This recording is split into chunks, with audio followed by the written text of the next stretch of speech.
Poland is the latest country to pull its gold out of foreign banks. The National Bank of Poland wants to take back, essentially repatriate, 100 tons of gold from the bank. What's 100 tons of gold look like? Have you ever wondered?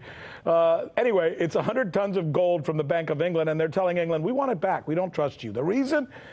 See, it wants to limit its geopolitical risk. But you think, what is more geopolitically safe than the UK, right? The UK, my gosh, well, maybe not. Apparently, there is a reason for concern for many countries. To answer this, we are joined now by Peter Schiff, who is the CEO of Euro-Pacific Capital, and he's good enough to join us. My goodness, here we are talking about Great Britain. Aren't they the perfect place to store gold? Why would countries be telling the UK, we don't trust you to hold our gold anymore? What's going on, Peter? Well, you remember, way back when the UK dumped all their gold. I think they sold all their gold when it was under $300 an ounce.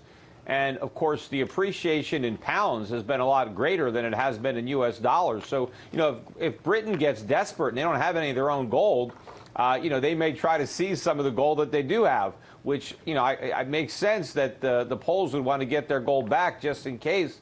One of the good things about gold is that you don't have any counterparty risk. It's not somebody else's liability, but one risk you take is storing it with a third party, because what if they don't give it to you when you need it? So I think it's not that foreign central banks are wanting more gold because they're preparing for a post-dollar world where gold is going to be the primary reserve asset backing up currencies, not dollars. But not only do foreign governments want more gold, but they want that gold in their own possession. They want to make sure they have it when they need it.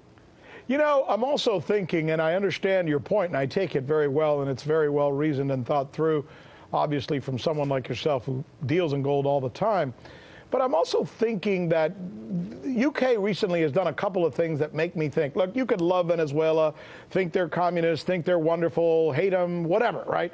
But recently, the UK told Venezuela, you cannot have your hands on your own gold. Now, whether it's Venezuela or a country maybe that I love or don't like, should any country have the right to tell another country, you put your gold here, but we're just going to keep it because we don't like your politics? Well, I guess that's what they call sovereign immunity. But, now you run the risk of people not wanting to store their gold with you if you're going to come up with excuses not to give it back. And so I think it makes sense because, I don't know why anybody has their gold stored in the United States.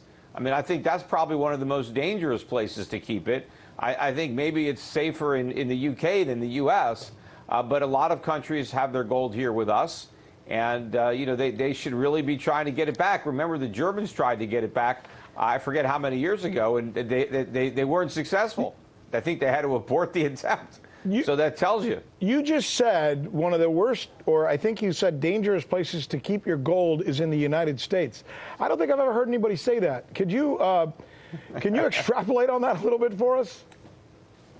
Well, I mean, I think there's a lot of political risk here because I do think that we're headed for a major currency crisis. I think the dollar is going to collapse, and so that's going to take down the U.S. economy. Our entire way of life has been built on the privilege of issuing the world's reserve currency. And when the dollar loses that status, I mean, all hell's going to break loose here in the U.S.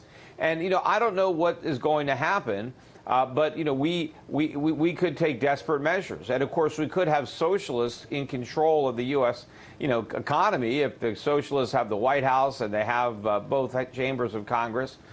So who knows? I mean, they could declare some kind of national emergency. The U.S. has a history of confiscating gold in the 1930s. We defaulted on our obligations to pay gold. Once upon a time, we told the world if you had $35, we would give you an ounce of gold. That was an IOU. It was like a commitment, like a bond. And then we defaulted. So we've done desperate things in the past when our backs were to the wall. So if we have real economic chaos here, the U.S. might just nationalize or seize any gold that it has custody of. So I would want to take that chance if I was a foreign government. Peter Schiff, making headlines here on the News with Rick Sanchez. Thank you, my friend. Appreciate your time.